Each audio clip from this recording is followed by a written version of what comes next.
24 jam kami sudah memblast via Twitter ya untuk warga yang ingin menyampaikan pertanyaan kepada para cagup. Dan ini sudah ada beberapa yang terpilih, Pak Anies, Pak Ahok. Yang pertama dari @_Quira.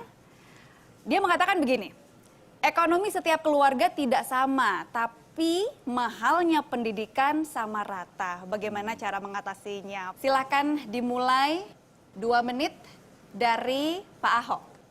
Ya, pertama kita memang harus lakukan sertifikasi untuk guru-guru. Kami juga mulai memisahkan sekarang. Kenapa kami membuat peraturan yang bisa masuk perguruan tinggi negeri yang kami biayai. Karena kalau yang tidak bisa, kami akan mulai mengarahkan ke politeknik. Kerjasama dengan beberapa perusahaan-perusahaan, karena tidak semua orang harus. Malahan badan diklat kami sekarang, itu mulai tidak mewajibkan lulus SMA. Kalau hanya mau jadi sopir, tukang ngelas, tukang bubut, tukang jahit, kita kasih. Dulu dibuat peraturan mesti SMA. Kita yang penting sekarang adalah sertifikasi. Kita juga kerjasama dengan Badan Nasional Sertifikasi untuk supaya yang penting sertifikat. Nah, kami mulai menggaji orang nanti berdasarkan sertifikasi. Misalnya contoh, sopir Transjakarta kami, walaupun dia tidak lulus SD pun, asal dia bisa bawa bus gandeng, dia digaji 3,5 kali UMP. Semua bus 2 kali UMP. Ini karena sertifikasi. Nah, ini juga kita lakukan untuk orang dagang. Misalnya contoh, SMK kami, tahun ini akan kami ubah jadi BLUD. Karena itu tingkat keberhasilan, kenapa kepuasan kepada kesehatan rumah sakit kami, puskesmas itu di atas 85%. Karena itu BLUD. Jadi kita boleh merekrut dari swasta, sama seperti sekolah. SMK kami lagi kami siapkan regulasi, nanti akan menjadi BLUD. Sehingga semua dari swasta segala macam bisa jadi guru, bisa kerja sama unit untuk mendorong ini. Jadi kalau mahalnya pendidikan? Pak Ahok? Sudah kami atasi dengan KJP, kami turunkan 2,5 triliun untuk pendidikan. Karena kami yakin yang paling penting adalah kesehatan dan pendidikan. Tentu ada perumahan, transportasi, dan sembako. Dan kerjasama 80-20. Ini program kerja kami yang paling penting. Jadi bagi kami, kalau memang anaknya kurang gitu baik, kurang kreatif, ya nggak mesti sarjana. Makanya kita menyiapkan infrastruktur IT, Wi-Fi. Karena kan ke depan ini bagaimana orang harus kreatif. Kalau dia kreatif, dia bisa unggul pada yang lain. Itu konsepnya seperti itu. Baik, itu dia jawaban dari Pak Ahok. Boleh tepuk tangannya. Nah, Pak Ahok meng-highlight harus ada ini ya, sertifikasi. Mungkin basicnya berarti dari keterampilan itu ya Pak Ahok ya, yang diutamakan. Pak Anies setuju dengan itu? Kita harus meningkatkan mutu manusia. Dan mutu manusia itu hanya bisa ditingkatkan kalau ada proses pendidikan yang baik, pelatihan yang baik. Karena itu saya akan konsentrasi pada peningkatan mutu guru dan mutu pelatih dalam semua sektor pelatihan. Karena di sini kuncinya. Jadi kalau kita sekedar nambah sekolah enggak. Karena itu guru bukan hanya sertifikasinya. Justru yang menjadi problem di kita itu adalah gurunya sudah sertifikasi tapi kinerjanya tetap. Kita harus membuat guru kita menjadi menyenangkan di sekolah. Dan kita akan buat guru di Jakarta menyenangkan. Karena intinya bukan pada sertifikatnya, tapi pada membuat anak belajar, cinta belajar. Itu satu, untuk pendidikan. Lalu yang kedua, untuk persiapan kerja. Banyak di antara anak-anak kita sekarang yang usia sekolah terhenti. Kami berikan KJP Plus untuk anak-anak yang putus sekolah. Jadi bukan hanya berada di sekolah, tapi putus sekolah mereka mendapatkan KJP Plus. Untuk apa? Untuk mereka bisa mendapatkan pelatihan. Dan pelatihannya dari mana? Di sini kami justru balik. Kadang-kadang pemerintah tuh seperti tahu semuanya gitu. Enggak, kami justru akan tanya ke private sector. Kami membutuhkan dari private sector pelatih-pelatih, tolong latih anak-anak kita yang hari ini sudah putus sekolah, yang dibutuhkan di sektor swasta, lalu mereka diundang. Saya lakukan itu di Kemdikbud. Apa yang terjadi? Berbondong-bondong dari sektor swasta mau melatih saudara-saudara sebangsanya yang tidak putus, yang sampai putus sekolah.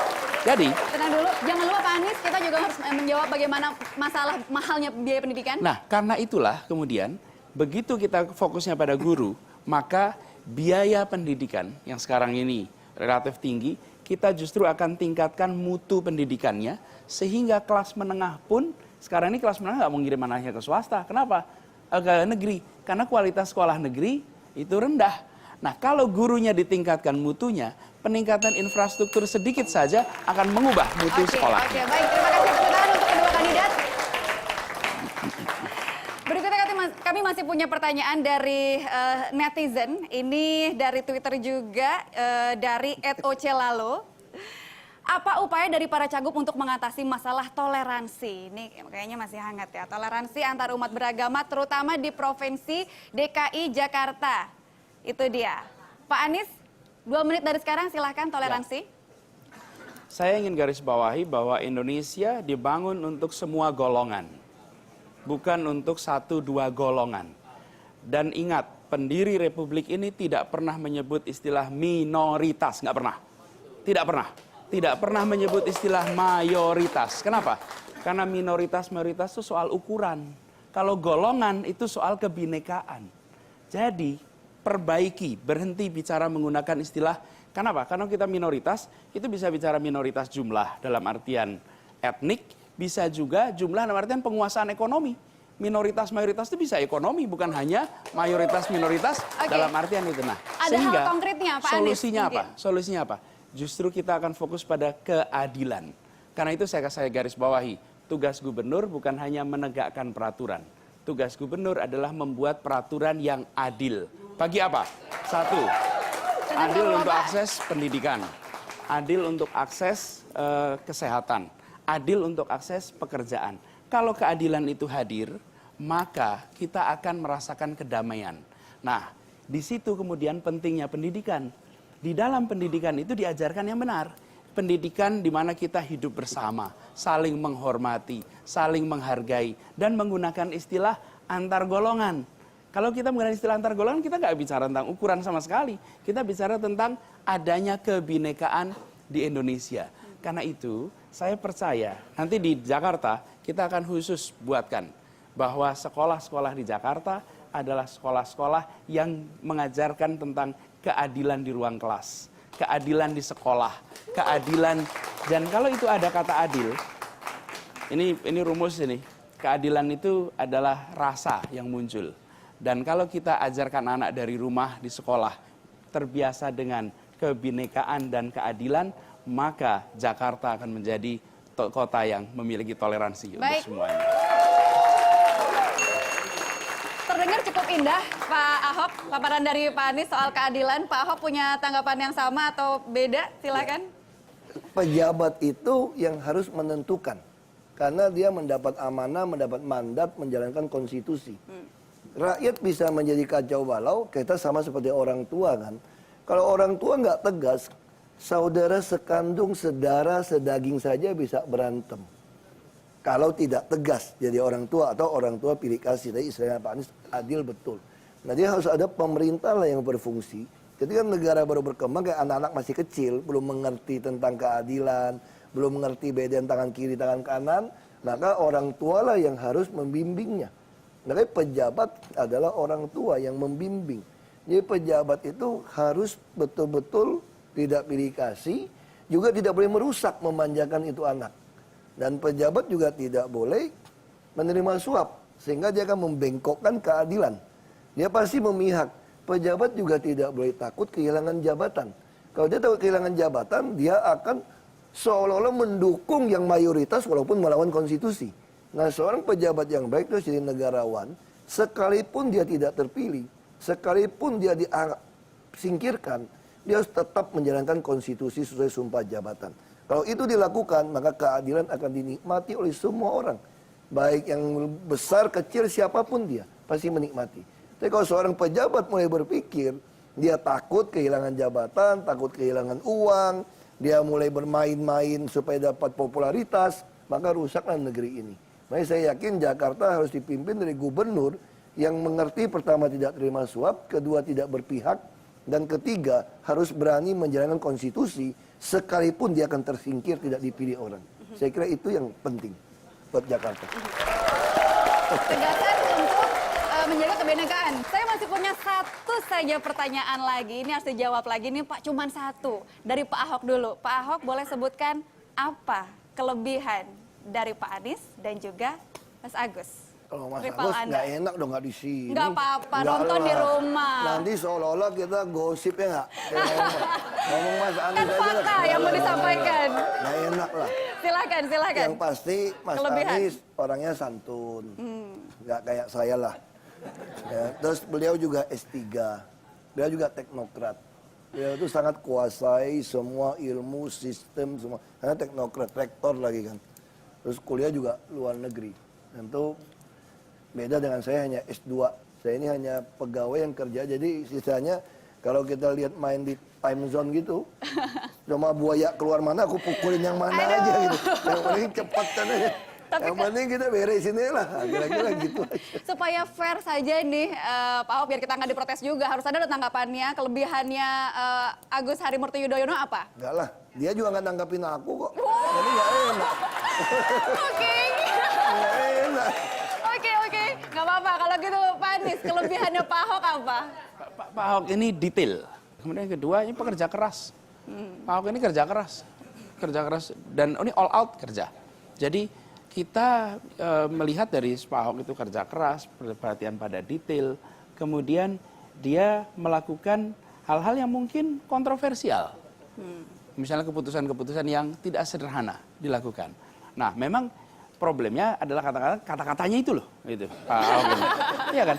Kata-katanya ini yang dari dulu ini problem itu. Menurut Pak Jadi Anies kalau kelebihan saya juga ya? itu Kelebihan juga itu.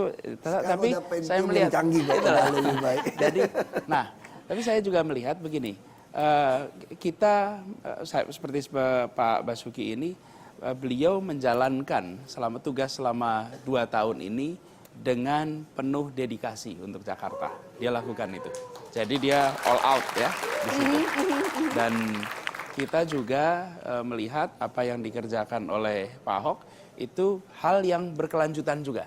Jadi kan tidak ada sesuatu yang dimulai hanya dari sendiri. Itu yang menarik dan itu juga komitmen kami.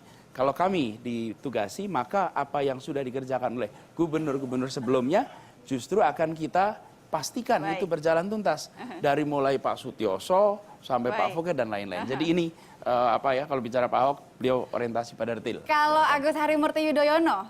Insya Allah pada panel berikutnya kita lengkap bertiga, nanti kita sampaikan.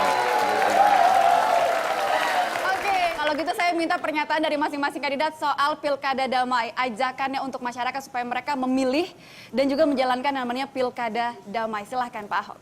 Ya bagi saya buat warga DKI ya sekali lagi saya pertama minta bukakan pintu maaf buat saya kalau memang merasa tersinggung dengan perkataan saya, dengan kekasaran saya selama ini. Dan yang kedua, percayalah sama saya, siapapun yang Anda pilih menjadi gubernur, kalau nggak percaya sama saya lagi melanjutkan atau nggak bisa maafkan saya, nggak bisa buka pintu maaf, saya juga pasti janji di sisa masa jabatan saya akan membantu yang terpilih. Kalau misalnya Mas Anies yang terpilih jadi gubernur, saya akan ngajak langsung ikutan sampai pelantikan supaya serah terimanya baik. Jadi karena itu saya minta warga Jakarta, kami aja baik-baik kok. Tadi aja kita janjian, nanti kapan-kapan kita kalau dekat-dekat kita ngopi bareng atau makan bareng. Jadi ya bawa ya nggak usah ribut. Jadi supporter juga nggak usah ledek-ledekan, panas-panasan. Kalau kita baik-baik kok semua. Nah, saya pengen Jakarta kayak begitu. Siapapun yang jadi kita harus dukung. Toh kita semua mau jadi gubernur kan demi untuk Jakarta kece. Bukan buat kita, bukan buat siapa-siapa itu. Baik. Oke, Pak Ahok sudah. Pak Anies silakan imbauan untuk masyarakat Pilkada Damai. Ya, kita ingin agar Jakarta ke depan adalah Jakarta yang bekerja bersama semuanya. Majunya bersama, ada suasana persatuan. Karena itu kepemimpinannya harus hadir membuat orang merasa bersatu. Merasa memiliki Jakarta untuk semuanya. Dan kita ingin agar ke depan semua yang dikerjakan pemerintah adalah hal yang melibatkan seluruh masyarakat. Jadi bukan sosialisasi, bukan partisipasi, tapi kolaborasi antara warga dengan masyarakat. Oke, itu tadi adalah seruan Pilkada Damai dari kedua cagup. Ini sangat penting ya, karena seperti yang banyak dibilang orang, ini kok pilkadanya rasa pilpres gitu kan ya, kok ya panas gitu. Masyarakat itu seperti terpecah karena pilihannya. Kita tidak ingin seperti itu, tidak ingin ada kubu ini itu. Kita inginnya semua bersatu. Setuju ya? Baik, tadi Seru sekali bagaimana kemudian tadi kita mengulik visi misi para calon gubernur. Terima kasih Pak Anies, Pak Ahok. Meskipun sayang sekali ya, calon gubernur nomor urut 1 Agus Harimurti Yudhoyono tidak bisa berbagi strateginya di sini. Tapi pastinya saya berterima kasih juga kepada para panelis yang kece, para tim sukses yang juga kece, dan pastinya untuk penonton yang kece. Terima kasih, mari kita wujudkan Jakarta yang lebih kece. Selamat malam.